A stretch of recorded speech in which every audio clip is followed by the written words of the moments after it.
tem que ser foda, sabe? Alguém que você admira hoje, tenta virar essa pessoa. Você, daqui uns 10 anos, você olhar e falar, pô, esse cara é o cara, hein? Quando eu crescer, eu quero ser que nem ele.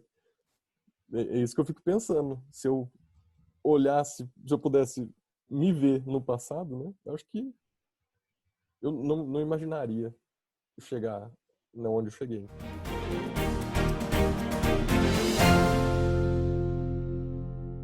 Fala X, tudo jóia? E aí, Johnny, firmão? Jóia. Primeiramente, obrigado por topar participar aqui do podcast, dessa segunda temporada aqui do podcast. E eu queria começar te perguntando o que você responde quando uma pessoa na fila da padaria pergunta o que você faz da vida. Basicamente, aquela pergunta, tipo, sei lá, sua avó, ou alguém que não é muito da área de tecnologia, saca? Aquela pessoa que você não se sente muito confiante ainda para explicar tecnicamente o que você faz. O que você costuma responder? Então, geralmente, hoje em dia eu falo que eu sou programador, o pessoal já entende, né? Antigamente eu tinha que falar, não, mexo com computador. E aí sempre vinha, então você arruma impressora, você instala joguinho, né? Mas hoje em dia o pessoal até que saca o que é programador. Que bom. Eu vou te deixar te apresentar decentemente agora, né? Conta um pouco quem você é, o que você faz. Meu nome é Thiago, mais conhecido como X por alguns amigos. Bom, apesar de ter falado que eu sou programador, eu não sou só programador, né? Eu sou um híbrido entre programador e administrador de sistemas. E hoje em dia eu faço o release do OpenShift, que é uma plataforma de cloud baseada em Kubernetes. Muito bom, cara. É um excelente título. Legal, você pode contar pra gente um pouco como que você se interessou por computação, por programação, enfim, na área de tecnologia em geral? Acho que eu estava na quarta série e, e a gente tinha recentemente comprado o primeiro computador para casa. Era um 486 DX4 rodando Windows 3.11. E meu pai deixava eu zoar o bagulho, né? Ele não se importava muito se eu ficava instalando, desinstalando. O problema é que de vez em quando dava merda, né? E eu não sabia arrumar, obviamente, ele também não.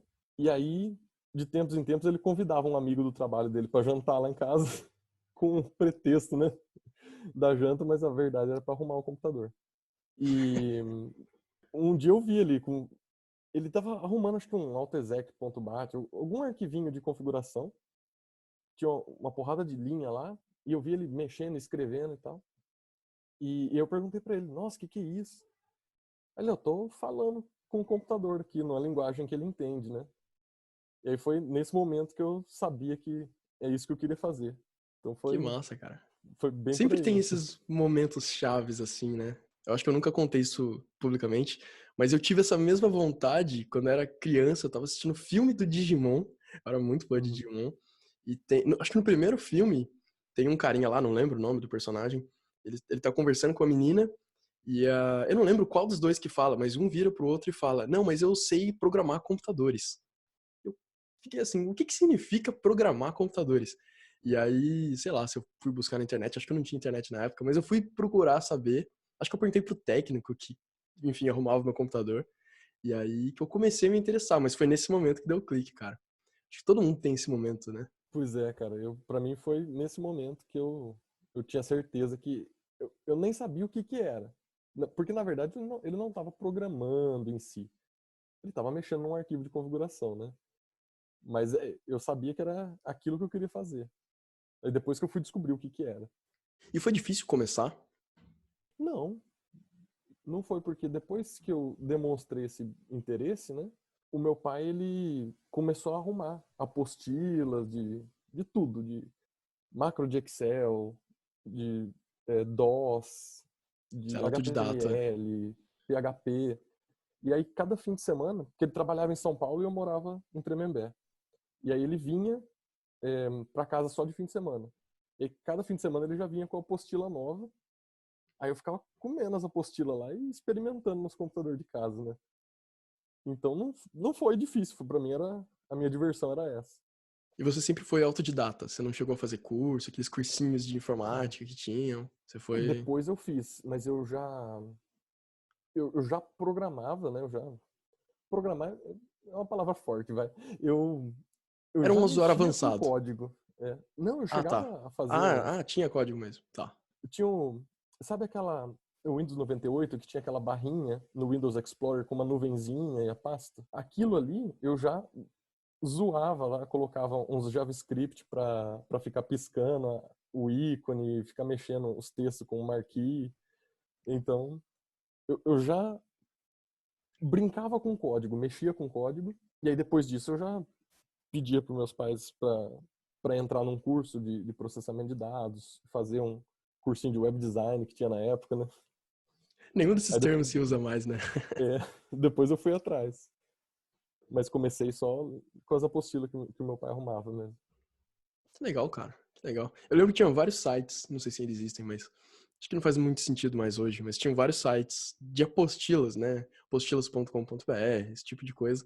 Uma geração pré-YouTube, Hum. pré-Wikipedia. Você não tinha muito onde pesquisar as coisas, era esses sites de apostilas que salvavam. Eu não cheguei a conhecer esses, não. Mas talvez deva ter sido a fonte de algumas, vai saber. Pode ser, pode ser. Nossa, eu era bem viciado nisso. E deixa eu te perguntar, como é que foi o seu primeiro emprego na área de tecnologia? Primeiro emprego mesmo? Fora que assim, eu já formatava computador em troca de coca e sanduíche, né? Já fazia Os isso. primeiros freelas. Freelancer, né? É, mas foi em 2001, eu já estava fazendo processamento de dados e eu arrumei um estágio num, num jornal online. Eu nem lembro o que era o negócio. Trabalhei muito pouco tempo lá e eu fazia de tudo. Desde cabear a rede, criar logo para algum cliente, fazer site. Mas esse era, assim, bem basicão mesmo. Foi um estágio bem curto. Entendi. E você falou que fazia processamento de dados, no caso você fazia curso técnico, é isso? Não era Isso, faculdade. eu fazia no IDESA, que era o ensino médio, junto com o processamento de dados. Então a gente tinha Saquei. todas as matérias normais de, do ensino médio, mais umas 4 ou 5 por ano que eram técnicas. Então tinha introdução à Entendi. programação, hardware, que mais? Tinha mais umas coisas lá, até assim, administração de empresas, sabe? Coisa que a gente chegou a ver no primeiro ano de facul, tinha uma introdução a essas coisas no curso técnico. Entrando um pouco no assunto de emprego, de entrevista, você acha que esse lance de indicação, o famoso QI, você acha que é importante, que funciona? E você já teve alguma experiência ou indicando ou sendo indicado? Isso é uma coisa que eu particularmente levo muito a sério, porque se eu indico alguém, eu meio que tô pondo o meu nome em risco. Então, eu levo bem a sério isso, é por isso que eu raramente indico alguém. É, e eu acho que faz a diferença, sim, depende da reputação que a pessoa indicando tem dentro da organização. Se você é um estagiário e indica outro estagiário, não, né, não tem aquela relevância, vamos dizer assim. Mas Sim, dependendo da reputação que você tem, as pessoas vão dar mais valor para sua opinião. Então, se você fala, ó, esse cara é bom, esse cara é ruim, e pode pesar, sim, na decisão de quem for tomada. claro. E deixa eu te perguntar uma coisa. É, acho que você não comentou ainda, mas você mora na Alemanha e Uhum. muita gente me falava, antes de eu morar fora, me falava que isso era coisa de brasileiro, isso não existia fora. Só que eu cheguei aqui na Austrália e aqui tem muito isso também. Você percebe se tem alguma diferença na Alemanha ou se também rola isso? Rola muito. Na nossa área rola muito. Porque, ainda mais que é uma área não regulamentada, então são poucas as provas, né? É um risco muito grande você contratar alguém totalmente desconhecido. Existem certificações, lógico, tem faculdade, mas o contratante, ele quer saber mesmo se você sabe programar. Não está muito preocupado com o resto. E, e quem pode atestar isso é geralmente um ex-colega, alguém que indica. Né? Pelo menos é assim que eu vejo. E eu vejo em vários países, não só aqui na Alemanha. Cara, conta pra gente qual que foi a pior gafe ou erro que você cometeu durante uma entrevista. Se é que já aconteceu. Bom, há muito tempo atrás, e se o Danilão estiver ouvindo essa, e com certeza ele vai lembrar, porque a gente foi fazer entrevista no mesmo dia para a mesma empresa, né? para a mesma vaga, inclusive. No fim da entrevista, eu fui bem, né? Ele pediu para eu normalizar algumas tabelas de banco de dados, fazer algumas queries um pouco mais complexas com SQL. Mandei bem. E no finalzinho ele me perguntou: Thiago, você tem algum problema com drogas ou álcool que a empresa deva estar ciente? Aí eu já mandei na ironia, né? Falei que a empresa deva estar ciente. Não, mano. Acho que essa foi a pior que eu mandei até hoje. E foi contratado? Não, óbvio que não. Ainda sobre perguntas de entrevista, você costuma entrevistar alguém no seu emprego atual? Você entrevista candidatos que vão entrar na Sim, empresa? já em alguns empregos já me convidam para fazer parte. Não sou Legal. eu que tomo a decisão sozinho, mas eu Sim. participo. Show de bola. O que você leva em consideração para contratar ou não um candidato? Eu sempre vou com um aspecto mais técnico. Então, para mim, a única coisa que o candidato tem que me convencer é que ele sabe do que ele está falando. E mostrar ali na hora, fazer um live coding comigo, parear. Tem que mostrar essa confiança que ele sabe o que ele está fazendo. Mas é por isso que eu também não faço sozinho. Tem outras pessoas que vão avaliar outros aspectos. Inclusive, uma vez, teve um candidato que eu gostei muito. Eu falei, esse cara, ele sabe programar muito. Mas ele era bem escroto, né? Ele não era muito team player, como se diz por aqui, né? E aí todo mundo só viu esse outro aspecto. Então, por isso que eu trago a parte técnica. Eu falo, do meu lado, beleza, eu gostei. Mas tem que ter gente que avalia cultural fit, esses outros aspectos que eu não, sinceramente, não me importo muito. Então, ia ser um time horrível, se dependesse só das minhas escolhas. Qual foi a última coisa massa que você aprendeu na área de tecnologia em geral? Recentemente, que nem eu te falei ontem, programar em Assembly para o Atari. Muito louco, estou gostando bastante. Não é uma novidade, né? É uma coisa bem antiga, mas eu gosto de ficar assim, bem perto do hardware, né? Baixo nível e coisa velha, programar coisa velha, é muito louco. Então, é Eu isso quero que ver o eu joguinho do jacaré quando tiver perdi. finalizado. Tá Aham, ficando muito legal, cara. é muito louco. Hoje eu desenhei o cenário dele. Show. E, cara, você cria planos, assim, do que você vai estudar, do que você vai aprender? Por exemplo, faz um plano a cada 6 meses ou a cada um ano, ou você deixa rolar e vai surgindo coisas do seu interesse, você vai estudando e vai trocando? Como é que você faz esse planejamento? Bom, são dois aspectos diferentes, né? Para hobby, é o que dá na telha, literalmente. É o que eu tô afim e o que eu quero me distrair. Então, não, não planejo muito. Pro aspecto profissional, lógico, a vida inteira sempre pensei bem quais seriam os próximos passos para chegar onde eu quero, né? Então, tem um plano bem detalhado, inclusive para esse último emprego, eu estudei, eu peguei 2 empregos que não era exatamente o que eu queria, mas eu sabia que iam me servir de preparação para esse, e fora que também estudei bastante. Então, foi bem planejadinho.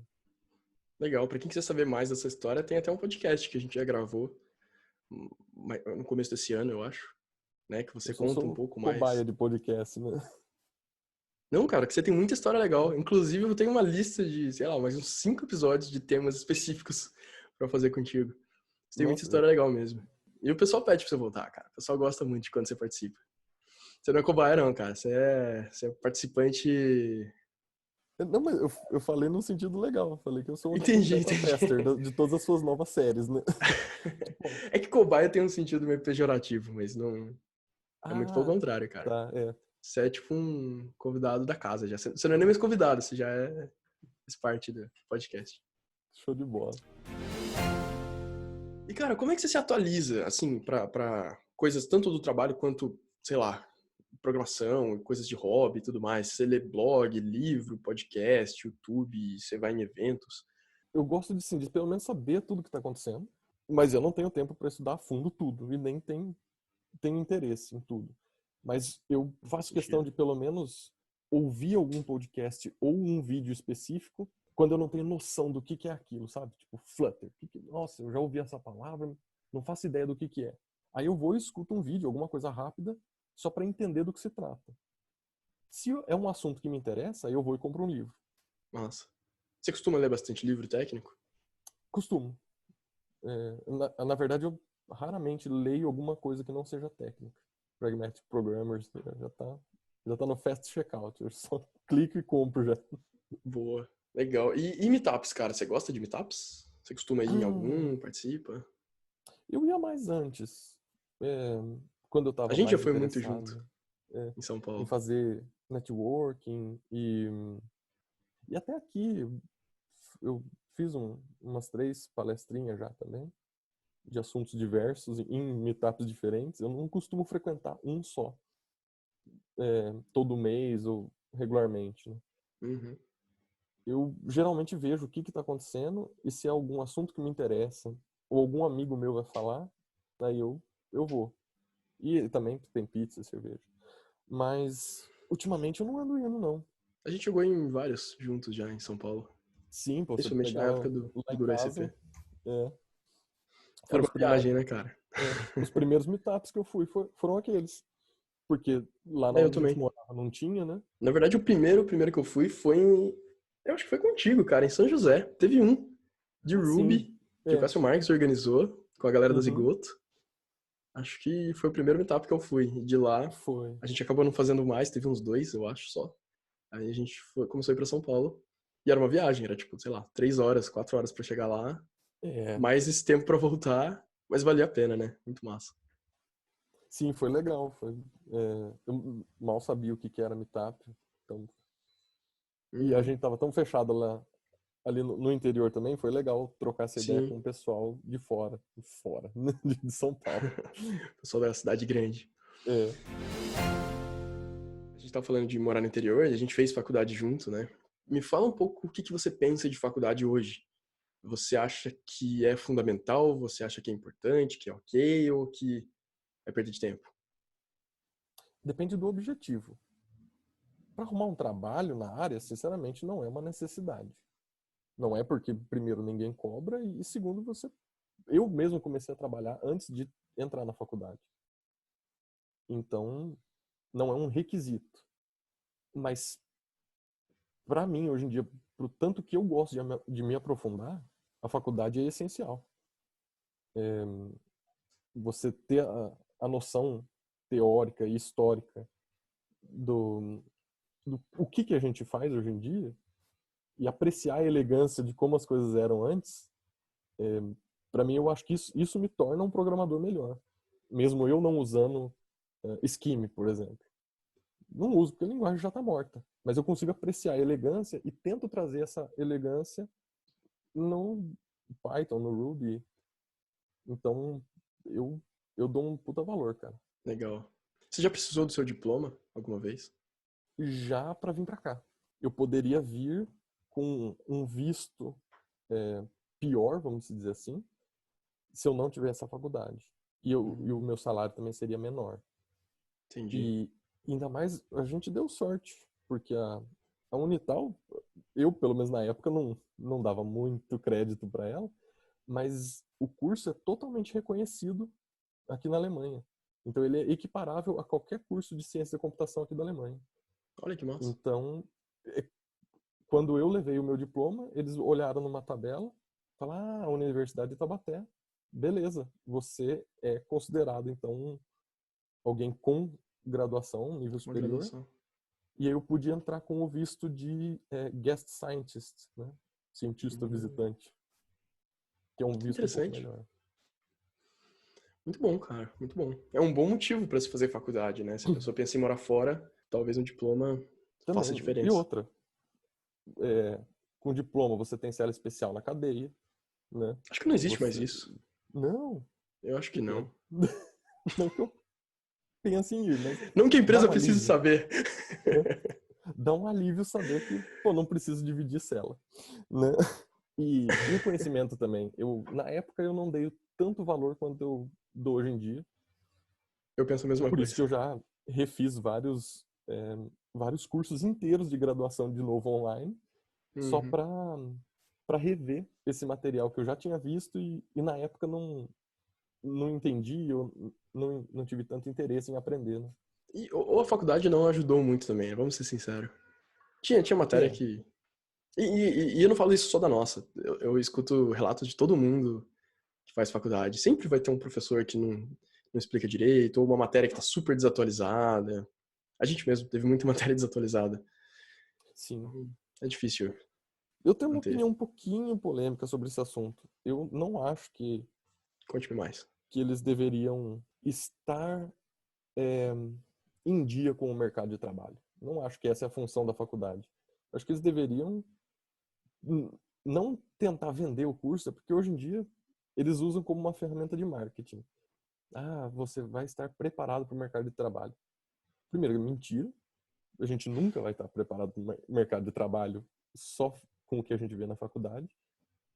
E segundo que eu acho que o curso perde um pouco da parte mais teórica, mais fundamental, que é o que eu acho que diferencia a faculdade de um autodidata.